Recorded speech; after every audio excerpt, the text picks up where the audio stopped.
Hello guys, in today's video I will be showing you how to fix Telegram X app not working problem. So the answer is easy, just go to the settings and then scroll down to the apps section. And then go to the search and search Telegram X. And then go to the storage and here you will find this clear cache option, click on it. Now you can go check it if it worked, and if it didn't you can try to restart your phone or turn the Wi-Fi off and on, or the Bluetooth or the airplane mode. Also you can try to clear data, but be careful. If you clear data, all this application's data will be deleted. This includes all files, the settings, the accounts, the databases, etc.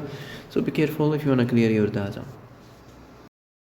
And that's it for today's video. I hope this is the answer you've been looking for. If you like this video, don't forget to like and subscribe, and see you in the next video. Thanks for watching.